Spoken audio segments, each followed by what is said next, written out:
Welcome, everyone, to SI Media with Jimmy Traina. I am your host, Jimmy Traina. Thanks for listening. We don't have a big interview guest this week. We're just doing a train of thoughts with Sal this week. We're going to sprinkle in some pods like this where it's just me and Sal periodically because, you know, with football not here, summer coming up, slow times in sports, sometimes we'll just do me and Sal and save some big guests for other weeks. So this is a week where it's just me and Sal. We have plenty to discuss. We get into the ridiculousness of Tom Brady may come back. Tom Brady says he's not coming back. We talked about the Chris Rock special. We talked about Sal going viral for exploding on a caller and a couple of other topics. So we cover a lot of bases with Sal on this pod. Before I get to it, let me just give you a little housekeeping here. If you're not a subscriber to the SI Media with Jimmy Traina podcast, subscribe. If you missed any recent episodes, if you're a WWE fan, you must check out Paul Heyman from last week that got a ton of pickup and did really well for us. So if you're a WWE fan, you always have to listen to Heyman. So he was on last week. Ian Eagle was on 2 weeks ago. Brian Curtis 3 weeks ago. Chris Berman on the pod recently. So if you missed any of those, go into the archives, check them out, subscribe to the pod, and leave a review on Apple, and we will read it on an upcoming episode. All right, let's get to it now with Sal Licata here. Full train of thoughts episode of SI Media with Jimmy Traina right here with Sal Licata and Train of Thoughts. All right, joining me now, as he does every week, for our Train of Thoughts segment from WFAN Radio in New York, SNY TV in New York, my buddy Sal Licata. Sal, how are you? Great. How are you on this fine, Tuesday as we record? You've had an interesting week with. Oh God, yeah. You're much calmer than you were that. What was it, last Tuesday? When was it? You got back no, it was last Sunday. That was last Friday. That was only a few days ago. Friday morning. Oh, so Thursday night into Friday. Yeah, okay. Yeah, and as a matter of fact, I think it was in the 12 o'clock hour. I mean, you and I have obviously talked about it off the air. But the thing is, dude, I don't understand why this continues to happen to me. I just want to be left alone. For those who don't know, Sal exploded last week on a caller, and we'll get into it. We'll save that. Let's save that for a little bit because I just want to touch on a couple of things, and we'll get into that. Okay, first things first. I'm not going to be able to handle a full year of Tom Brady may come back. I mean, this is on Monday. It was he's watch out, he's coming back, and on Tuesday, and I give Tom so much credit for this, and I'm so happy he did this. He's like, not happening, but it's such easy clicks. For anyone who needs clicks to say Tom Brady, and I'm not saying that's why Rich Eisen did it or anyone like that. That's not what I'm saying. I'm saying anytime over the next year, as soon as a quarterback gets hurt, people are going to say Tom Brady. It's going to be bad. It's going to be bad. I'm sick of it. I don't believe, I know it sounds crazy, but I've said this all along and I'm going to stick to it. I never believed he was going to retire. I think at some point we will see Brady play football again. It's just how I feel. Oh, you're another one. No, I was right the first time and I'm not buying it this time. He's not going to do it twice. I'll believe it when I see it. I need to see him not do it for years. I just don't believe it. And then this story brings a little legitimacy to that, although he did shoot it down. So I get that it's against the odds. I'll believe. I think he loves it too much. And even though he doesn't want to necessarily unretire again, I think that as you get closer to the season, it's going to happen. I totally disagree. I think he did it once. I don't think he's going to do it twice. I think given his personal life situation, I think he's really focusing on being a dad.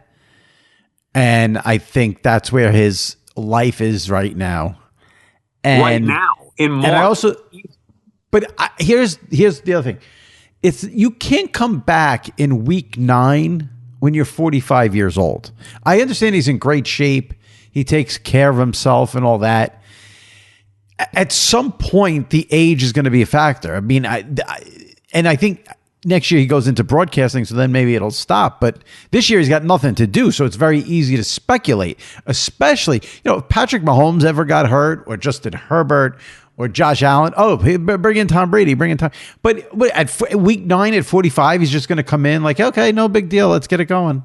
I think in July, late July, August, he's going to start to get the itch. You have to remember, these guys, it's what he loves to do. And by the way, I wouldn't blame him because if you're Tom Brady, which is why I think he came back last time, there is only a certain amount of time that you have, and he's gotten more time than most. But once he gets to a certain age, it will be impossible for him to play. He is not there yet. Okay, so then let me ask you, so why go through the whole rigmarole of retiring?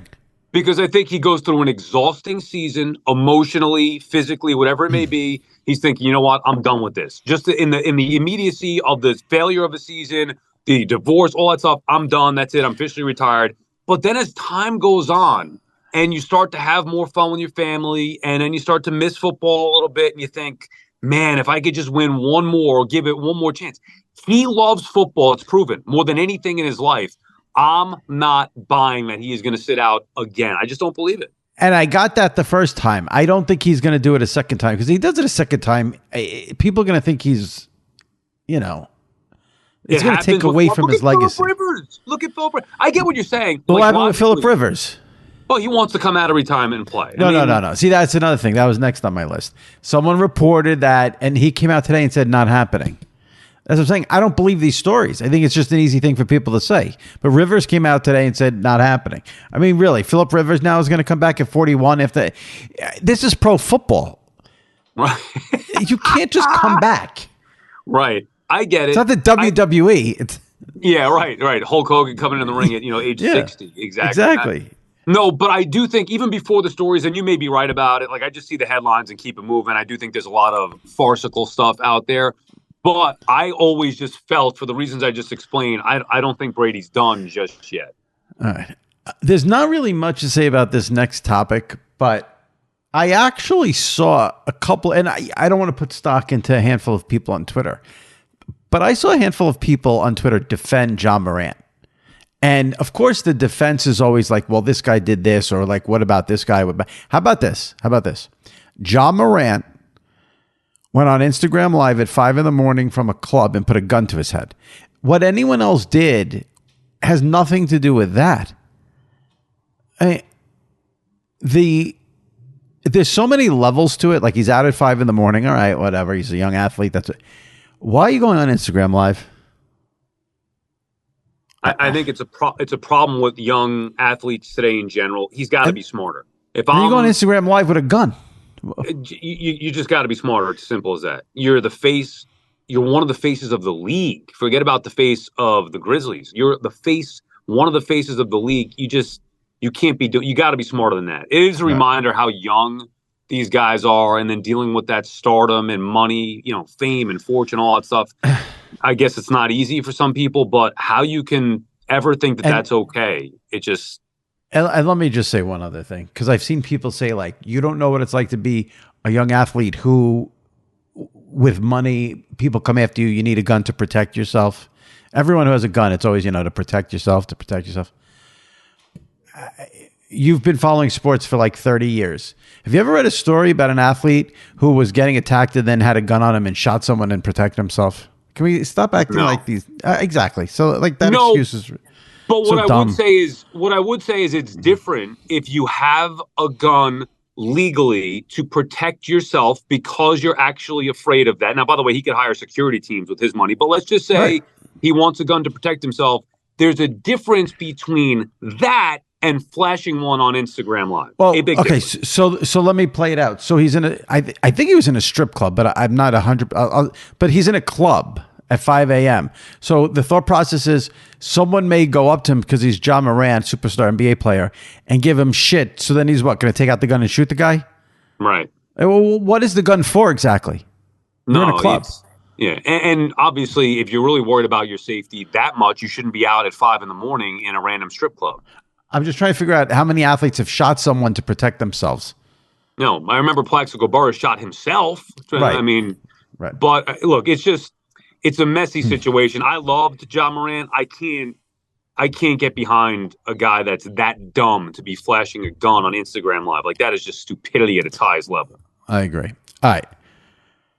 The next topic. I wrote about this last week, and I just want to address it because there were so many idiots on Twitter who said so many dumb things. It's not even funny. So Stephen A. Smith and on First Take last week asks Michael Kay what's going to be the next New York team to win a title. He says Michael Kay says the New York Rangers, and Molly Kieram says that doesn't count, and Stephen A. says, take hockey out of it. I'm asking you about the Yankees, Mets, Knicks, Nets, Jets, Giants. And people just flip out and lose their minds, and I don't understand why. So what I wrote was, first of all, Stephen A. Smith, like you and I, we are all allowed to like and not like any sports we want. Okay, he does not have to. He's not legally obligated to follow the NHL. Okay, that's number one, and he doesn't have to talk about it on First Take. And for the dummies out there who took Stephen A. Smith saying that on First Take, a debate show at 10 o'clock in the morning, to then say ESPN doesn't care about hockey, this is what ESPN does. ESPN just bought into the rights the year before last to get back into the hockey game. So this is not ESPN disrespecting hockey. This is Stephen A. Smith not caring about hockey. Now, what I got a lot of from people is, and it's not Stephen A. Smith's job to get hockey to be popular, get people to watch hockey. That is not his job. His job is to have debates and to get people to watch his show and be entertaining. And he knows that talking about hockey doesn't get him ratings. He's not stupid. The other thing is, what I got a lot of on Twitter from people who didn't like the column was the "it doesn't count" line. It disrespectful, it doesn't count.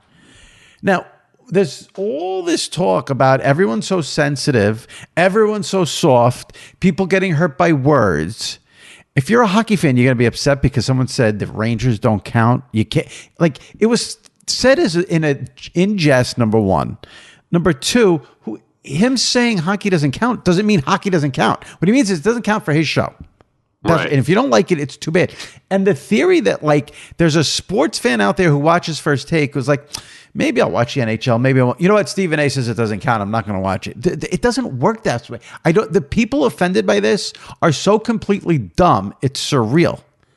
I would never be offended by something like that. I just don't understand how that wasn't, because usually these shows have producers. They have a pre-show meeting. Like, how does that topic come up and not be clarified to where Michael Kay doesn't know that he shouldn't be answering hockey there? Like, it's a stupid thing anyway. It doesn't really matter. Like, Stephen A. can say, outside of hockey, nobody cares about the Rangers internationally. Let's just focus on the other team. That's fine.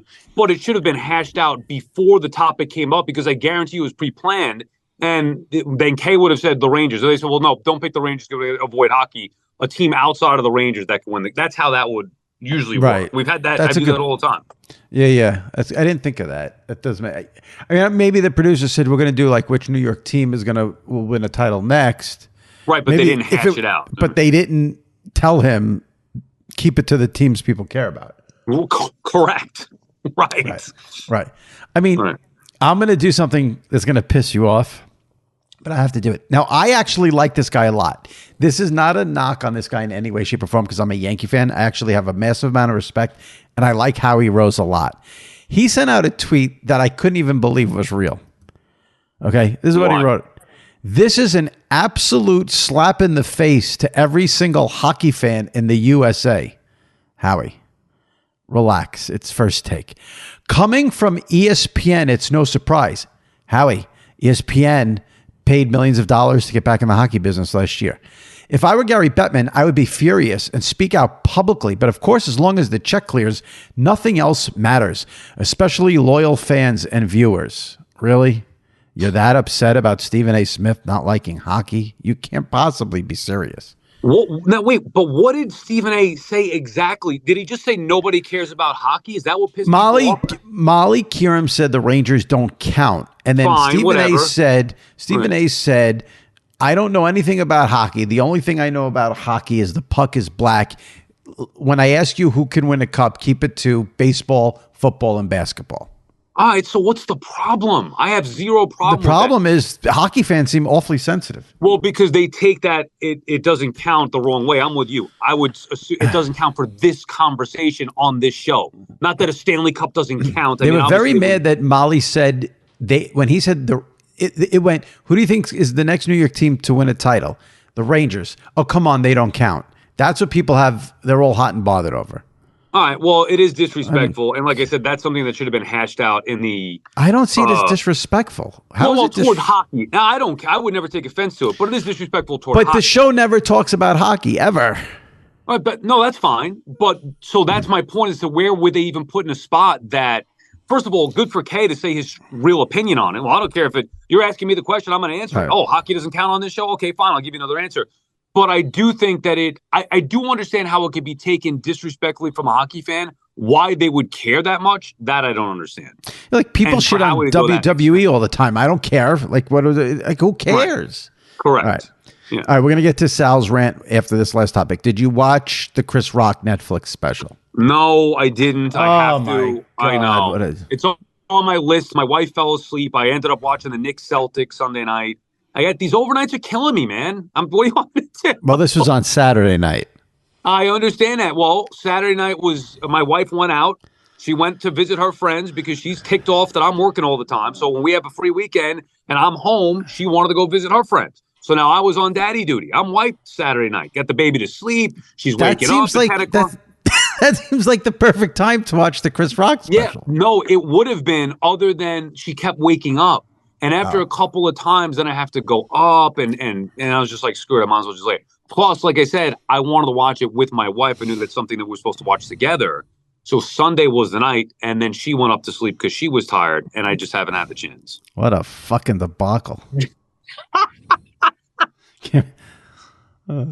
It just ruins the whole. I wanted to talk. I waited all week. I didn't tweet about it. I was saving it for the podcast, and now I can't even discuss it. I read some of the highlights of it. I mean, it was terrible. Shit. That's all I'm gonna say. Wow. The last 10 minutes when he talks about Will Smith is good, but everything else was terrible. Now, did you stay for the after show with David Spade and Dana Carvey? Can I still watch that on Netflix or no? I'm sure you can. I'm sure you can. Okay. That's what I'm interested in. The Will Smith stuff and then David Spade and Dana Carvey. It just, the last 10, 15 minutes with Will Smith was very good. But I did not laugh once up until then. Didn't like the topics, didn't like the jokes. There was nothing funny about it. He's Chris Rock. I love him. I wanted to like it. But, rants about woke culture. Every comedian's doing this now. It's like so tired. Meghan Markle, the Kardashians. I was like, this is Chris Rock. And he's sitting here making fun of the... I know like everyone's all up in arms about Meghan Markle. I don't care about this woman. I don't know anything about her. I don't care. Like, I don't know. Give me some observational humor or something. I don't know. It just bummed me out. But you didn't see it. I'm less looking forward to watching it, but I'll still watch it. All right. So let's set this up. Sal does his WFAN radio show one night last week. And I guess right off the bat, was this the first caller of the night? No, but it might have been the second. It was definitely early on in the show. So first half hour of the show, 15 minutes of the show. Now everyone knows Sal famously last May said that the NL East was wrapped up for the Mets and the Braves had no chance. And the Braves, of course, came back and won the NL East. So the caller calls and basically blamed you for the Mets not winning the division. Correct. He was saying that I jinxed them. And now... Yeah, go ahead. So we have the call. I'm going to tell Shelby to play it. That's it's like 55 seconds long. When you can't take it anymore and you want it to stop, just let us. I may stop it at some point too, but okay, I want to give people. We'll give people the gist. All right, Shelby, hit the clip and let's hear Sal last week on WFA. Russ, are you that stupid? You're proclaiming the Mets are going to win the NL East. Yeah, and what, you think they lost because of something I said? You think they lost because of something I said? And there it is. You think they lost because of something I said? You gave them the kiss of death. Russ, you idiot! Hey, Russ, you idiot! Do you think they lost? You're calling me an idiot. Yeah. Stop. Do you think? Me an idiot? Yeah, I am. Do you hear me? No. You called me an idiot. Yeah, you are. You are an idiot. Shut your mouth, you idiot. Get lost. I'm not dealing with this, and I'm not dealing with it. Look, do me a favor. I'll sit here and talk to myself for 5 hours if I have to. I won't come back. I'll quit. You blame me, you idiot! I had nothing to do with it. I didn't take the mound. I didn't throw the ball. I didn't strike out.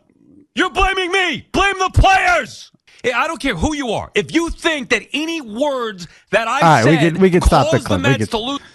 We got the gist of it. There's a lot of idiots. You think? Did you get the gist? It went on. It went on for another 20 seconds. So it is okay, so. Yeah, go ahead. I'll give you the floor. You say whatever you want right now. First of all, it's embarrassing. It's not something that I'm proud of. And you have to understand there's circumstance, okay?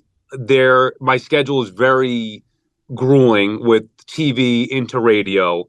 Home life is struggling a little bit because of not being home. It's Friday. It's the end of a long week. There's not much going on. I just did the open to the show that I hated. I hated the open that I did. So I was so mad at myself for doing a crappy open. There's not many people calling. A lot of times if you do a good open, or just in general, if there's something going on, there'll be 4 or 5 calls up. There's 1 or 2 calls up. I'm looking at the clock. It's like 12:30, and I'm like, how am I going to make it till 5 a.m.? So these are all the things that are going through my mind. And then this idiot calls. And now, make no mistake, he was an idiot. And I've gotten into callers before who do stupid things like that. Like this guy's trying to blame me for the Mets losing, which is just so stupid. And I've taken accountability for being wrong. It happens. People don't understand that. Like, if you make predictions, you're going to be wrong. That's what we do. That's my job, to entertain. I just was not in the mood. And he was disrespectful, and he wasn't listening. So he frustrated me. Why didn't you hang up on him? Well, because now there are certain times where I'm feeling good and just like, I'm not dealing with this, and I'll move on. In that moment, he called me in a wrong spot, and I was ready to go. Now, I will admit to you that I'm telling you the truth. As I'm sitting there doing the show, in that moment, when I said, I'll quit, I don't have to do this, I looked up at the clock, and it crossed my mind. I was contemplating how I am leaving and what the ramifications of that were going to be. That's how legit, angry I was and frustrated at that moment. Now, obviously, thank God you didn't do that. No, I know, but I'm just telling you, it at least crossed my mind. And it's crazy to me. After the segment, I went to the producer, who was a backup producer. The main guy was on vacation. And I said, do me a favor, because they post all these things as podcasts afterward. I said, don't post that segment. Just cut that out. I don't want that posted. I don't want that call up there. Let's just move on. I wake up the next day, and it's everywhere. I get texts from you and other people saying, the morning show was talking about you for a half hour. I see the WFAN account tweeted the clip out. And I was like, I couldn't believe it. That's what blows up. I do 20 hours roughly a radio a week for 2 years, 5 nights a week doing the overnights. And then that's the thing that blows up. I mean, the one thing I want to say here to anyone who listens to the fan and follows Sal's work, and I know a lot of people listen to podcasts like Sal, I can tell you this, you can believe me or not and say I'm lying, he's my friend, this and that. What pisses me off when people say that that's planned or staged or you're doing it for clicks, you are the opposite of that person. So that would frustrate me the most if I were you, is that, listen, everyone's allowed to have a bad day at work. Anyone in this business has done, I've written things and then I post it and I'm going, should I have written that? That's part of the business. So I get your feelings on that. I would get very annoyed if anyone thought that was staged and made up for clicks when that's not your game. Or that I was doing it for attention, because people may think, and I saw some of the comments, people are just so dumb. And that's why I'm telling you the truth, that I did not want that to get out. Right. So the complete opposite, and go figure, that's what blows up and brings attention. And then people get on me further and say, this loudmouth. I yell at callers. That's some of what I do. But this I thought was a little much. I didn't like that I took it a little too far. So it wasn't something I was proud of. But yet, well, listen, I think it's admirable that you would admit that. I say this as your friend with love. I think you're an idiot if you think you're going to keep it bottled. Once you say it on WFAN, you're not. It's out there. Even if the fan doesn't promote it, it's out there. Yeah, but it's on the overnight. I've done so much stuff that I feel like is good or entertaining or funny, but people love when I lose my shit and yell at a call. They love it, and I don't understand why. It's because a lot of people wish they could do that when people piss them off, and a lot of people do that when people piss them off. It's relatable. Right. If somebody's acting like a true idiot, and anybody who listens to that with a brain would understand that guy was in fact an idiot. There was only, to me, there was only one negative thing about it. One negative only. Nothing else was. Listen, you did it. It's fine. You didn't commit a crime. You didn't want it out there. It's out there. You got a lot of publicity. The only thing that would bother me if I was you about it is like, I would be worried that people know this is the button to push when they want to piss you off. Yeah, but it's more than that. Like, I've dealt with this. You have to understand, too, it's now, where are we? It's March of the following year. Like, I went through that whole shitstorm whenever it was when the Mets lost the division, end of September, in October. I dealt with it then. That was the brunt of it. And that was not easy for me to deal with all that crap. But I took it head on. I went on to Atlanta, faced the music, and I've been taking accountability for it. All I did was give a prediction. But, like, I understand that it was a bad prediction, whatever. So it's fine. We joke around about it. We should be moved on from it. And it wasn't just that. It was the way he was saying it. It was that he truly believed it. And it was that I was in a bad fucking mood. I get all that, and I have no issue with that. I think everything you say is just fine. My only thing is now, like, let's say, Aaron Rodgers gets traded to the Jets, and you're doing your overnight show, and well, I don't know, what you take? You want them to get Rodgers, or you don't? Yes, okay, so you're on there. I want them to get Rodgers. They got Rodgers. It's a good move. I'm happy with this. Caller calls up. Sal, I disagree. Rodgers is a mistake for them. You don't know what you're talking about. Rodgers makes sense. You cost the Mets the NL East. Hey? Like, I think that's what that's what I think you may run into now. It's something that it's going to be there for a while, if not forever. So I understand that. The most important thing, and I do want to say this, is like I told you, I wasn't proud of it. I didn't want to get out there. My boss not only loved it, he supported me. And that, to me, it's important. That meant everything. To have him support me and understand that it is entertainment, and understand that I'm not a bad guy who's disrespectful to callers who don't deserve it. Like, you call a radio show, it's part of it. You're going to get yelled at times by certain hosts. So that's it. But it's fun to have his support meant the world to me. It's funny. Here's the difference between your boss and your friend. Your boss loved it. Thought it was very entertaining, thought you handled it in an entertaining way. Me as your friend, I'm like, just hang up on the guy. Yeah, but what fun is that? That's not good radio. Right. Well, you were tortured until your boss said he loved it. I didn't think it was necessarily bad radio. I just don't want to. Look, I'm just being myself. Right. I'm being myself. At times, that's me. But other times, the majority of time, I'm not like that. But when something like that blows up on top of the NL East thing, like, you start to build a reputation where people nationally only hear a minute or 2 minutes of what I've done for 2 years. And then it's like, oh, here's the loudmouth that yells at callers. That's not me. Yes, in certain spots, sure, but not all the time, not even close to it. But this is easier said than done, but I don't think you can worry about what the national perception is for you when you do local shows. They're not going to they're not going to know you without consuming you on a regular basis. So yeah, they see the clips, and those are the 2 clips that are out there. Okay, but you can't worry about that because that's not your audience. I know, I get it, but it's just still, it's frustrating to where, and I told you this, and it's a weird thing to say as somebody who's doing a public radio show.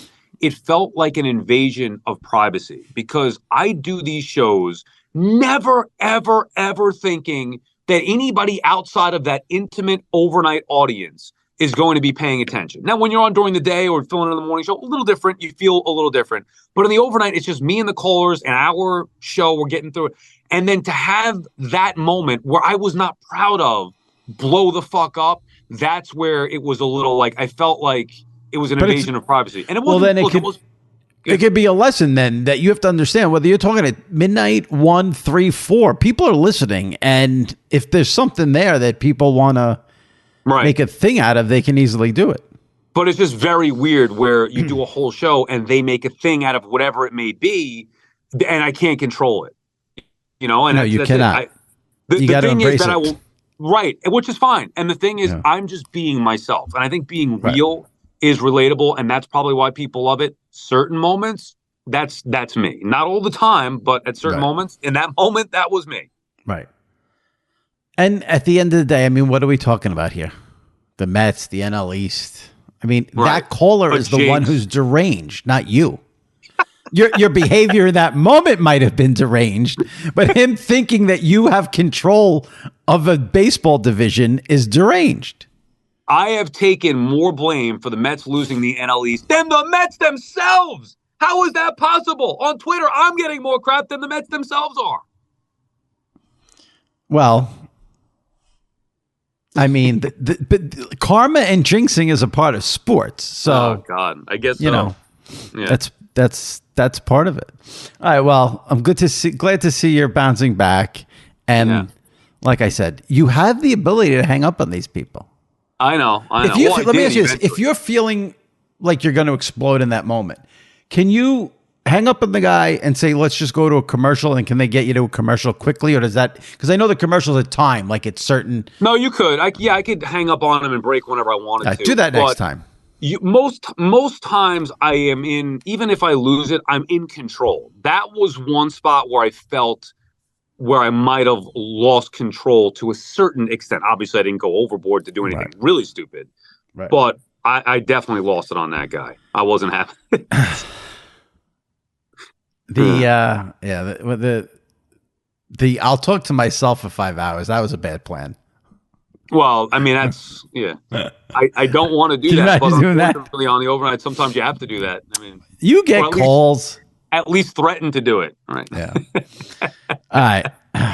This was a good one, Sal. Appreciate you being a good sport about it. And you know, if the clips are out there, I gotta. No, it's fine. It's fine. This is where we can tell the truth, because I probably won't bring it up on the show ever again. Well, the truth is, when I saw it, I wanted to retweet, and I said I better check with him first because I could see him not wanting me to retweet this. So I said, Sal, what's the deal here? That's the thing. I've always said this, and I say this all the time. Once it's out there, but you just need to weather the storm for 24 hours, and then it's someone else's turn to get the shit. Exactly. Yeah. All right, Sal, we'll see you next week. Take it easy. All right, talk to you later. All right, bye. All right, my thanks to my buddy Sal Licata for coming on as he does every week. If you are not a subscriber to SI Media with Jimmy Traina, hit that subscribe button.